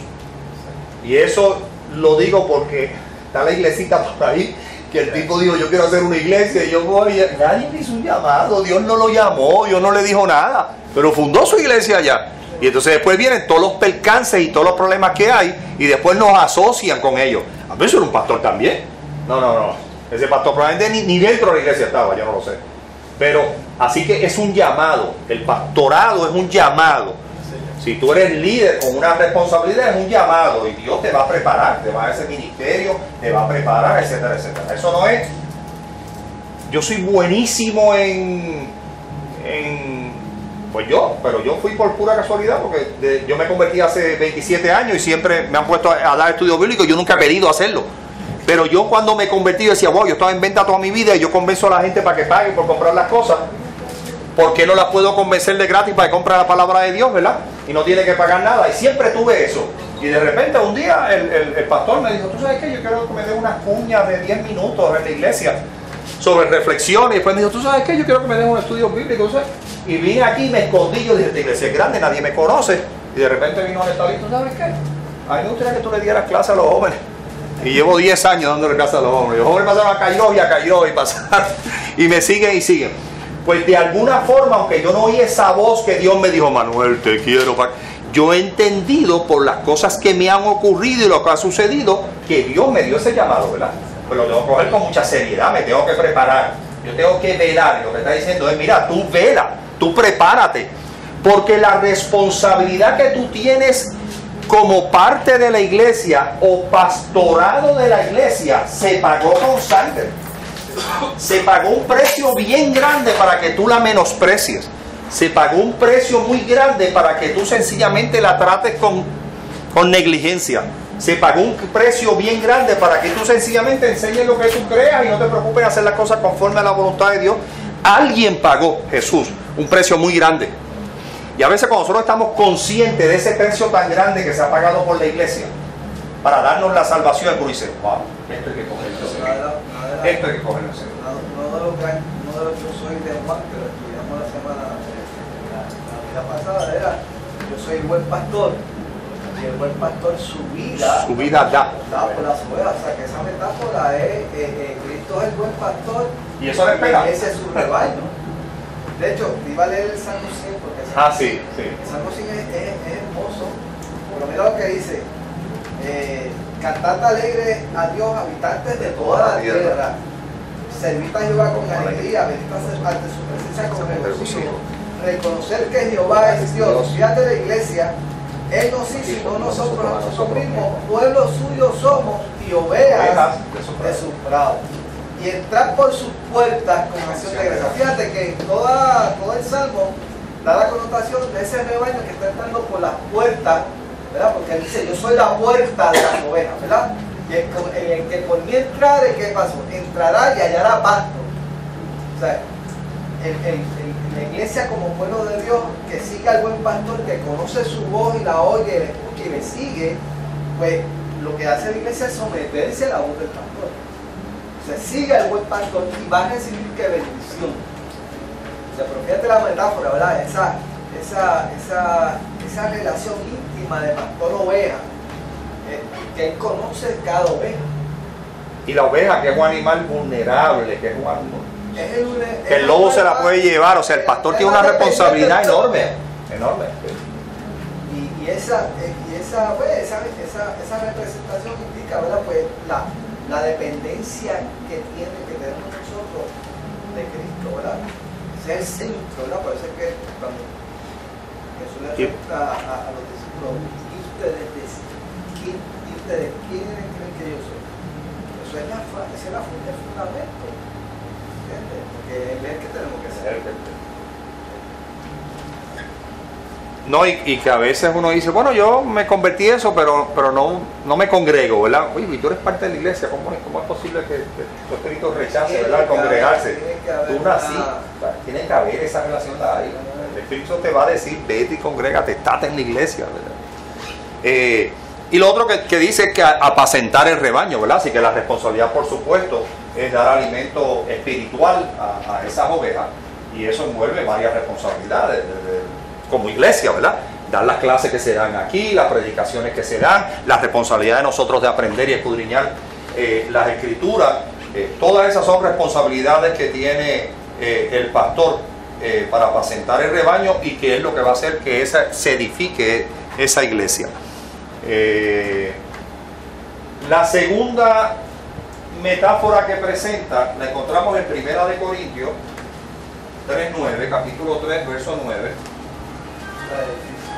que es la del edificio y algo del campo, ¿verdad? De la labranza. Sí, es por el edificio, ¿verdad? 1 de Corintios 3:9, capítulo 3, verso 9. 3:9. Yo traigo el cuerpo que... Aunque alguien que me lo traiga. 1 de Corintios, capítulo 3, verso 9 y 10. ¿No tienes? Sí, porque nosotros somos colaboradores de Dios. Vosotros sois labranza de Dios, edificio de Dios. ¿Sigo? Sigue. Conforme a la gracia de Dios que me ha sido dada, yo como perito arquitecto puse el fundamento y otro edifica encima. Pero cada uno mire cómo sobreedifica, porque nadie puede poner otro fundamento que el que está puesto, el cual es Jesucristo. Sí, lo que pasa es que estamos entrando en la advertencia que se hizo, que yo la salté porque no daba tiempo también sobre... Está bien. Pero fíjense aquí dos cosas. Primero, somos labranza de Dios. Es lo primero que está diciendo. Yo, por ejemplo, cuando la leí dije, wow, yo al soltarlo me están poniendo en mi justa perspectiva. Eso no te lo ganaste tú. Eso lo trabajó Dios. Tú eres labranza de Dios. Y si eres labranza de Dios, yo voy a hacer las cosas para la gloria de Dios. Conforme a la gloria de Dios. Para el que me sembró, conforme al que me sembró. Es lo que está diciendo. Así que como que te pone, tú no te puedes jactar por eso, ¿verdad? Porque te pone en tu justa perspectiva. Mira, después de todo tú eres labranza de Dios. Y dice, por la gracia de Dios que me fue dada. O sea que también lo pone en su justa perspectiva. No es que yo soy el arquitecto y yo soy el que lo hago. No, mira, el fundamento es Cristo. Pero Dios me ha permitido llevar este fundamento y llevarlos a ustedes y sembrar. Y ahí podemos cubrir algo que salté, que era sobre lo que él decía de edificar. Pablo está usando el concepto de edificio aquí, ¿verdad? Y la construcción. Y yo creo que eso tiene varias connotaciones. Pero lo que estábamos leyendo ahí es sobre, Pablo deja establecido claramente, mire señor, el fundamento es Cristo. O sea, la construcción que yo voy a hacer, esa zapata, es Cristo. Eso hay que dejarlo claro. Sobre esa zapata yo voy a construir ¿qué? Una estructura, ¿verdad? Unas columnas, unas vigas para sostener el edificio. Y después quizás tendré otras terminaciones. Pero en forma bien sencilla lo que está diciendo es, vamos a poner las cosas claras. El fundamento es Cristo, esa zapata. Así que el que sobreedifica, porque puede ser que yo fui y prediqué y meramente puse la zapata, pero el que sigue detrás de mí, que sobreedifica, pues mire, haga las cosas bien, no ponga otro fundamento si ya lo pusieron, ¿verdad? Pues también le está hablando a personas que pueden tener influencia gnóstica o pueden de otras cosas. Así que no pongas otro fundamento, el fundamento ya es ese. Si tú sobreedificas, pues entonces tienes que ir en orden. No pongas dos fundamentos donde hay uno, no cambies el fundamento que ya está. Si vas a construir, no construyas columnas dos veces. O sea, todo tiene que ser en orden. Y yo creo que los que estamos a cargo de la enseñanza o la iglesia, la predicación, todo hay que hacerlo en un orden. O sea, no es ahora yo me lanzo porque yo sentí que todos deberíamos ir a Manatí a predicar la palabra y arrancamos para Manatí. Probablemente Manatí está lleno de gente que ya está sembrando. Pero yo, el Espíritu Santo no me llamó y yo arranqué para allá, o para España, o para México. Yo no lo sé, no lo sé. Pero hay que tener cuidado. Fíjate, hay que tener cuidado. Fíjate, Manuel, cuando tú analizas es que todas estas metáforas apuntan a lo mismo, es la dependencia de la iglesia con Cristo. O sea, la metáfora de la pastor como oveja, labranza de Dios. O sea, tú dependes del agricultor, tú dependes de la ayuda, tú dependes de Dios. No puede haber crecimiento si Dios no está, si Dios no envía los recursos para que crezca. Edificio de Dios, la zapata, dice, todas las columnas, ¿a dónde van a parar? ¿A dónde transmiten su fuerza? A la zapata. Las cargas van a parar a la zapata. Si la zapata no está ahí, se derrumba. Puedes poner el edificio más lindo del mundo, se derrumba, no hay estabilidad. ¿Entiendes? O sea, como él dice, o sea, si yo como ministro de la enseñanza enseño otra cosa que no vaya enfocado cristocéntricamente, estoy poniendo esa columna fuera de la zapata. Exacto. ¿Entiendes? Dicho por lo que Y a la larga, ¿qué va a pasar? No va a permanecer, va a ser materia que no va a permanecer. Y puede ser responsable de haber dañado lo que alguien ya hizo. Depende de mí, porque la enseñanza que yo tengo que transmitir tiene que ser cristocéntrica, no se puede apartar de todo eso. ¿Cómo yo puedo enseñar algo que esté fuera del fundamento? Pues mira, proyectándome yo. Claro. Que yo sea lo principal de mi enseñanza, que cuando tú me veas a mí, tú veas, ese Víctor es tremendo. Y lo que sobresalga sea Víctor y no la enseñanza de Cristo a través de Víctor. O sea, ese es un ejemplo de todos los fundamentos que tú puedes poner que no sea Cristo. Y ese puede ser, eso es bien importante. Yo todo lo que hago tengo que proyectar a Cristo en lo que estoy haciendo. Puede haber otra intención detrás de todo. En todo tiene que ser así. La tercera es la metáfora más conocida probablemente por ustedes, es la más que se utiliza, es la iglesia como cuerpo de Cristo, que está en Efesios capítulo 1, versos 22 y 23, cuerpo de Cristo. Efesios capítulo 1, versos 22 y 23. Gálatas, Efesios capítulo 1, versos 22 y 23. Ok, cualquiera que me lo lea. sometió todas las cosas bajo sus pies y lo dio por cabeza sobre todas las cosas a la iglesia, la cual es su cuerpo, la plenitud de aquel que todo llena en todo. Ok, vuelve y léeme eso. Y sometió todas las cosas bajo sus pies y lo dio por cabeza sobre todas las cosas a la iglesia, la cual es su cuerpo, la plenitud de aquel que todo lo llena en todo. Amén. La iglesia es el cuerpo de Cristo. Cristo es la cabeza. Y Cristo es la cabeza. Y ahí hay mucha tela para cortar. Primero, de que la cabeza es la que manda. Olvídate. Los otros tienen que obedecer lo que diga la cabeza. Segundo, tiene que haber unidad y colaboración, ¿verdad? Si cada miembro jalara para su lado, este cuerpo, cuando yo quisiera que la mente me diría, mira, tira la pierna izquierda, estoy tirando a la derecha y voy a caer patas arriba. O sea, tiene que haber unidad en el cuerpo de Cristo. Tiene que haber coordinación, colaboración uno con el otro, ¿verdad? Porque la cabeza es la que lo dirige. Entonces, todo lo que hace el cuerpo tiene que ser conforme al fundamento que es Cristo para la gloria de Dios. Yo no puedo jalar por mi lado. Por eso es que es bien importante el Espíritu Santo. El Espíritu Santo es el que te dirige. Por eso es que los dones te los da para edificación de la iglesia. Y a cada uno le da diversidad de dones. Yo el mejor ejemplo que siempre se me ha ocurrido, tratando de hacerlo bien simplista, es como una sinfónica. En una sinfónica usted tiene diversidad de instrumentos.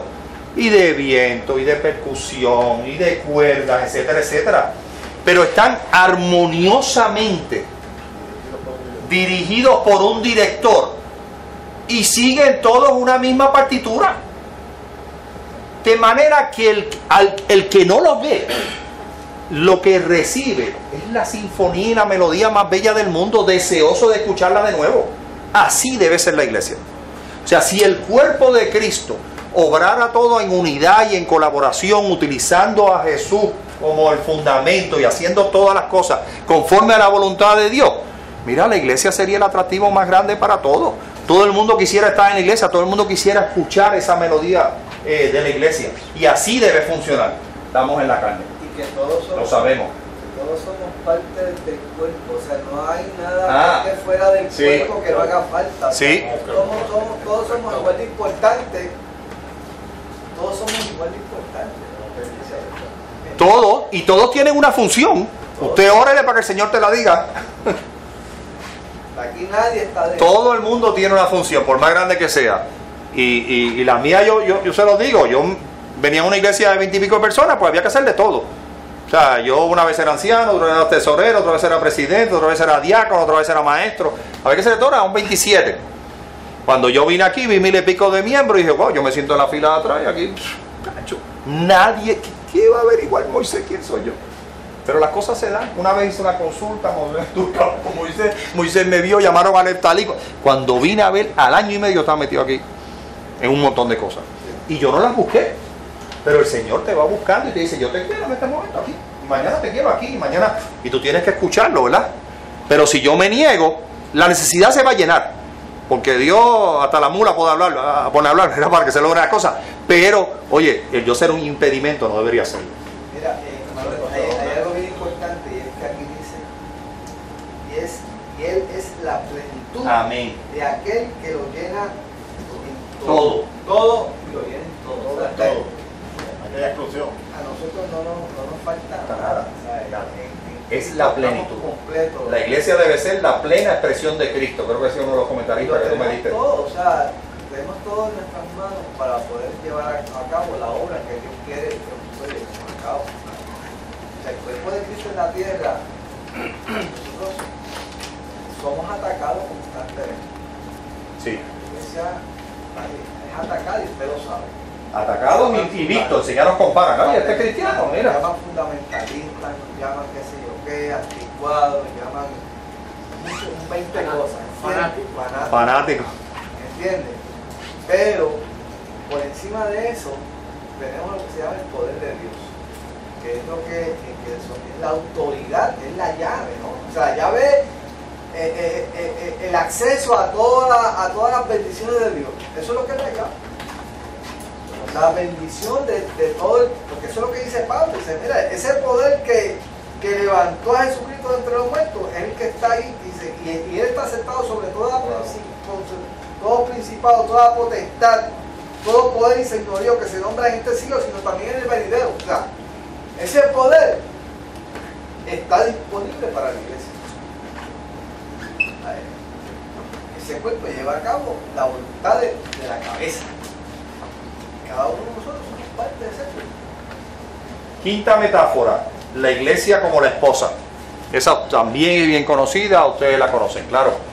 Acuérdense que estamos hablando de la esposa en su sentido puro y limpio, ¿verdad? Una relación matrimonial, son matrimonios por ahí que se divorcian. Se divorcian enseguida y maltratan, y ese matrimonio no estamos hablando. Estamos en el ideal, ¿verdad? Ese matrimonio limpio, puro. No le aplica la ley 55. Sí. ¿No es la cuarta? ¿Ah? No sería la cuarta, porque yo tengo que la primera es rebaño, la segunda es Rebaño, edificio, cuerpo de Cristo, la cuarta. Sí, la cuarta, perdóname, sí, la cuarta.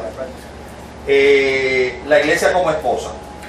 Así que estamos hablando, como dijo ahorita, o sea, un matrimonio ideal, ¿verdad? Una relación donde existe amor, intimidad, deseo de complacer a tu amado, entrega, desprendimiento, esa relación perfecta, ¿verdad? Es lo que estamos hablando. Ahora, segundo, vuelvo y lo repito, no pasemos por alto que ese esposo pagó un precio bien alto por esa esposa, O sea, que es el amor por esa iglesia. Es el amor. Es el amor en su plenitud. O sea, dio la vida por esa esposa. Es el amor en su máxima expresión. Por eso, Juan, yo siempre digo que aún inspirado por el Espíritu Santo no encontró un adjetivo, dijo, yo no sé cómo decirlo, pero de tal manera, porque no encuentro otra forma, de tal manera amor al mundo que nos ha dado su Hijo unigénito. Porque es que es difícil de explicar. O sea, la grandeza de ese amor, la plenitud. ¿Cómo uno lo describe? No, es de tal manera, mira, yo... Y eso es fundamental, Manuel. La iglesia tiene que saber cuánto le ama a Cristo. ¿Sabes? Porque la medida que tú sepas cuánto Cristo te ama, Y amor testimoniado, el imagínate. sentido es que tú vas a reaccionar. Tú no vas a reaccionar a los juicios de Dios, tú no vas a reaccionar a la disciplina de Dios, tú vas a reaccionar al amor de Dios que viene hacia ti. En reciprocidad, ese amor tan grande, ¿o no? Cuando la iglesia conoce ese tamaño de amor, entonces que la iglesia va a ser fiel, o sea, va a servir, eso, o sea, es lo que la vamos a motivar. O sea, la iglesia no debe hacer nada si no es motivada por el amor. O sea, no debe haber otra motivación que sea esa. O sea, que tiene que conocer el amor de Dios, ¿no? Y Pablo se atrevió a decirlo, dice, ¿quién me va a separar a mí del amor de Dios? Pablo dice, ¿quién me va a separar a mí? Ni la vida, ni la muerte, ni lo alto. Él estaba seguro del amor. O sea, si estás seguro del amor de Cristo, nadie te va a separar y vas a hacer lo que Dios quiere que tú hagas. Tan simple como eso. No hay otra. Como decía Víctor ahorita, la metáfora de la esposa no es algo ajeno a ellos. En el Antiguo Testamento existía Siempre, esposa, siempre. Jehová, la infidelidad espiritual, el adulterio, ¿verdad? Nuevamente haciendo alusión a esa relación de esposa y esposo. Así que no es un término que es ajeno a ellos, el término de esposa. Y por supuesto, pues la iglesia tiene que mantenerse limpia y pura y sin mancha para el Señor. Fíjate, y es interesante, ¿sabes por qué? Esta carta de los Efesios, Pablo se le está dirigiendo a unos gentiles. Ah, sí. O sea, que ellos no tienen conocimiento del Antiguo Testamento, de la relación Dios con Israel, y esposo a la nación, ¿entiendes? No lo tienen. Pero Pablo, a través de esta carta, le da esas metáforas, ¿entiendes? Para que ellos entiendan lo que quiere decir iglesia. Y de hecho, ahora él va a tocar ahora el quinto, que es la comunidad de fe. O sea, cómo ellos, no siendo parte antes, habiendo sido ellos lejanos, pues cómo fue que fueron acercados a ese cuerpo, ¿verdad? A esa comunidad de fe, que es lo que viene ahora, ¿entiendes? O sea, pero fíjate que toda esa información está en el libro de la Efesios. Unos gentiles que sabían lo que eran los planes de Dios para ellos, imagínate. Y esta carta Pablo le escribió estando preso, ¿sabes? Esto fue Pablo estando preso en una celda, a punto de ser martirizado, ¿entiendes? Y ahí fue que Pablo le llevó la carta, le está diciendo a ellos, mira, ustedes son cuerpo de Cristo, ustedes son la esposa de Cristo, ustedes son la comunidad de fe, porque Dios derribó la pared que separaba a los judíos y a los gentiles. Esa pared intermedia pues, fue eliminada. Usted sabe que en el templo de Israel había unas paredes, ¿verdad?, que dividían el atrio de los judíos del atrio de los gentiles. De hecho, había otro atrio que se llamaba el atrio de las mujeres. Todos esos grupos estaban separados. En Cristo, todas esas paredes que El lugar santo, el lugar santísimo. El lugar santo, el lugar santísimo. todo eso el velo se deja. Ahora somos una sola comunidad de humanidad. Un solo cuerpo. ¿Y eso de esposa en qué libro está? En 5, todo está en Efesios, capítulo 5. En Efesios Capítulo 5, 25 y 25 al 27. Pero fíjate interesante que si tú quieres saber de iglesia, la carta es Efesios. Si tú quieres saber lo que es iglesia, la carta de Cristo es Efesios. No hay otra carta en el Nuevo Testamento, que hable más céntricamente de la iglesia que Efesios. El próximo, la iglesia como comunidad de fe. Efesios 2, estamos en el mismo, del 13 al 18. De todas maneras, voy a coger el 13 y el 17 y el 18, porque el del medio nos va a distraer un poco. Pero voy a leer el 2, 13, después voy a saltar al 17 y después al 18. Pero ahora en Cristo Jesús, vosotros, que en otro tiempo estabais lejos, habéis sido hechos cercanos por la sangre de Cristo. Y vino y anunció las buenas, el 17 ahora. Y vino y anunció las buenas nuevas de paz a vosotros que estabais lejos y a los que estaban cerca. Porque por medio de Él, de Cristo, los unos y los otros, los cercas y los lejos, ¿verdad?, tenemos entrada por un mismo espíritu al Padre. Varias cosas, por supuesto. El término cerca y lejos. Para algunos comentaristas alegan que es un término, primero, que puede estar basado en el templo en sí, ¿verdad? El templo era donde entendían que Dios estaba, así que tú podías estar cerca del templo o podías estar lejos del templo. Esa es una, ¿verdad? Está el templo ahí y los que estaban cerca, y más cuando el templo estaba en Jerusalén, pues unos estaban cerca del templo y otros estaban lejos del templo. Segundo significado, perdón, No, y que no necesariamente una distancia física, pues una distancia espiritual. no, esa es otra que yo voy a mencionar acá como una reflexión aparte. Que muchos estamos cerca aparentemente de la palabra de la enseñanza de Dios, pero estamos lejos por otro lado, ¿verdad? Porque tú vengas a la iglesia no te vas a convertir por estar ahí nada más, ¿verdad? No es el pez de la samaritana. Sí. Cuando está con el Señor y dice, mira, no es aquí ni allá donde tú vas a adorar. Es con este que Llegar está. el momento, ¿verdad?, en que, o sea, que no va a haber un lugar físico.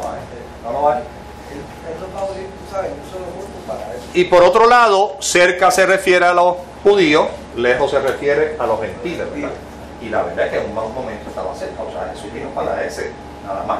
Pero gracias a la misericordia de Dios, pues, tuvimos acceso nosotros también. Y en este caso, como decía él, está hablando en Efesios, está hablando a gentiles. Así que los cerca son los judíos, los lejos son los gentiles. Que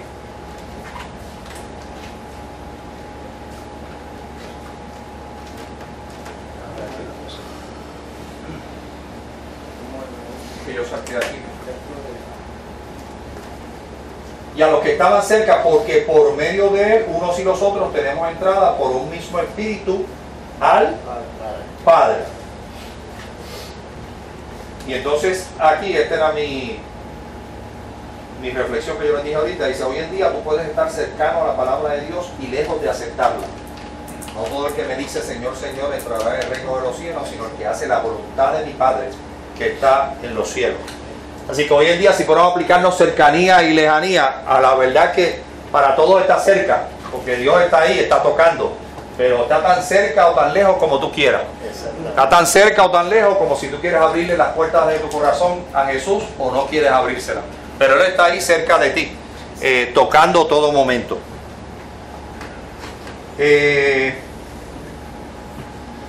El próximo, bueno, el otro que tengo aquí, solo Cristo es capaz de acercar a los que están lejos y hacerlos suyos. Solo Cristo es capaz de acercarlos, no importa dónde están. Él acerca a todo el que le siga y lo hace suyo, lo hace hijo de Dios, lo hace coheredero de Cristo y lo hace heredero del reino de Dios. Próximo, pues ya son las menos 20. Ya estamos pasados. Es la iglesia como templo santo. Es Efesios 2, 19, 22. La verdad que ahí le voy a dar la síntesis nada más. La iglesia como templo santo, Efesios 2, 19 al 22. Vamos a leerlo aquí que está más. Sí, que está más conciso. Así que ya no soy extranjero ni advenedizos, sino conciudadano de los santos y miembro de la familia de Dios, edificado sobre el fundamento de los apóstoles y profetas, siendo la principal piedra del ángulo Jesucristo mismo, y que en todo el edificio bien coordinado va creciendo para ser un templo santo en el Señor, en que vosotros también sois justamente edificados para morada de Dios en el Espíritu. Dale la síntesis y ya nos vamos. Desde ahora. Y voy a hacer un comentario. Dale, explícame esa parte de... hermano, templo, para el judío no había otro lugar más importante que el templo de Dios. En el templo vino a ser lo que era el tabernáculo. El tabernáculo no era otra cosa que representar la presencia de Dios en medio del templo. Después vino el templo. Bueno, usted sabe que cuando Moisés terminó de hacer el tabernáculo, ¿qué pasó? Dice que la chequina de Dios descendió sobre el tabernáculo y nadie podía entrar a ese tabernáculo. Cuando se movía esa columna era que ellos se movían, si no, no se movían. Cuando Salomón inaugura el templo, ¿qué pasó? Lo mismo, descendió la chequina de Dios sobre ese templo y para el judío no quería que, no tenía cuenta con el templo, ¿verdad? Pero dijo Jesús que ustedes ven ese templo, no quedará piedra sobre piedra.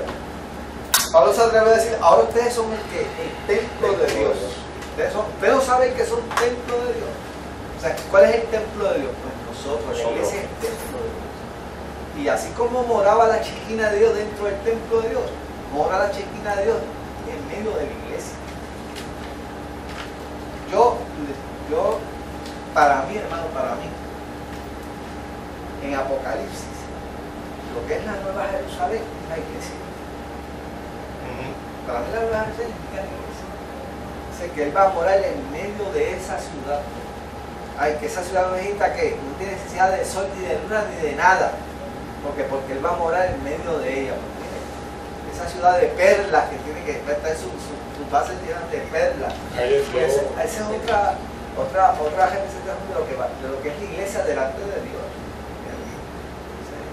La morada de la chequina de Dios en medio de nosotros.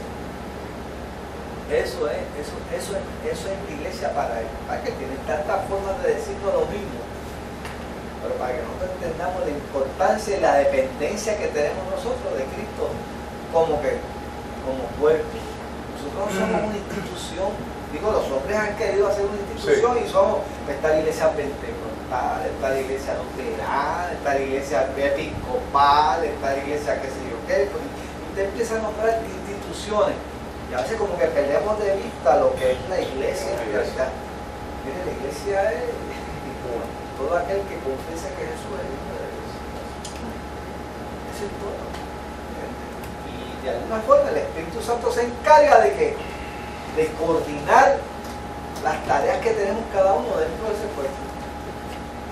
Tanto allá en China, como los que están en Rusia, como los que están en Estados Unidos, Él se encarga de que todos los coordinemos como un solo pueblo.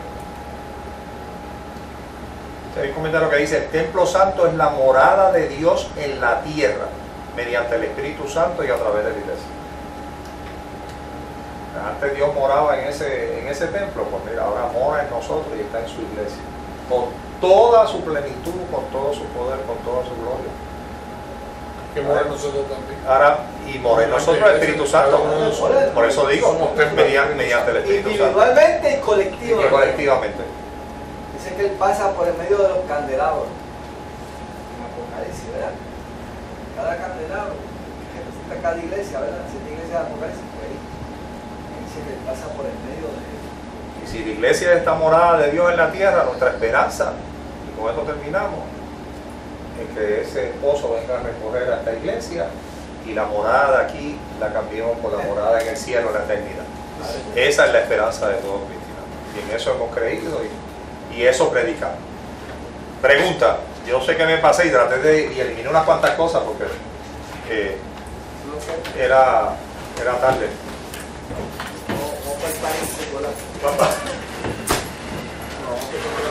Ahí que petición. Cansado. Acabo de venir del Capitolio.